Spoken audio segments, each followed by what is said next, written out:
நேற்று ஈவினிங் ஸ்நாக்ஸ்க்கு பார்த்தீங்கன்னா potato cheese ball தாங்க செஞ்சுருந்தேன். ஃபர்ஸ்ட் வந்து பொட்டேட்டோவை வேக வச்சு இந்த மாதிரி நல்லா மசிச்சுக்கிறேனுங்க. கொஞ்சம் ஃப்ளேவருக்காக கருவேப்பிலை, ஒரு 2 டேபிள் ஸ்பூன் பார்த்தீங்கன்னா அரிசி மாவு, ஒரு 4 டேபிள் ஸ்பூன் பார்த்தீங்கன்னா பிரெட் கிராம்ஸ், இதெல்லாம் போட்டுட்டு ஒரு டீஸ்பூன் மிளகாத்தூள், ஒரு டீஸ்பூன் பார்த்தீங்கன்னா பெப்பர், தேவையான உப்பு போட்டு எல்லாத்தையும் நல்லா மிக்ஸ் ஆகிற அளவுக்கு இந்த மாதிரி நல்லா பிசைஞ்சு எடுத்துக்கோங்க. நான் வந்து இந்த சீஸ் தாங்க யூஸ் பண்ணியிருந்தேன். இது வந்து கொஞ்சம் பெருசாக இருக்கும்.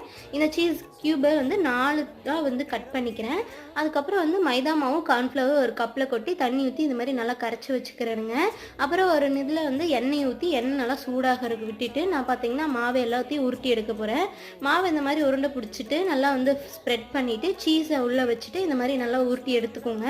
இந்த மாதிரி எல்லாத்தையும் உருட்டி வச்சுக்கோங்க. நான் வந்து பார்த்தீங்கன்னா இந்த மைதா மாவில் வந்து கோட் பண்ணிவிட்டு மறுபடியும் பிரெட் கிராம்ஸில் சூப்பராக கோட் பண்ணி எடுத்துட்டு அந்த எக்ஸஸ் எல்லாம் உதுத்து விட்டுட்டு எண்ணெயில் சூப்பராக பொரிச்சு எடுத்துட்டுருங்க. ஈவினிங்க்கு பார்த்தீங்கன்னா சீஸ் பாலும் அது கூட பார்த்தீங்கன்னா காஃபி இருந்தாங்க வந்து எடுத்துருந்தேன்.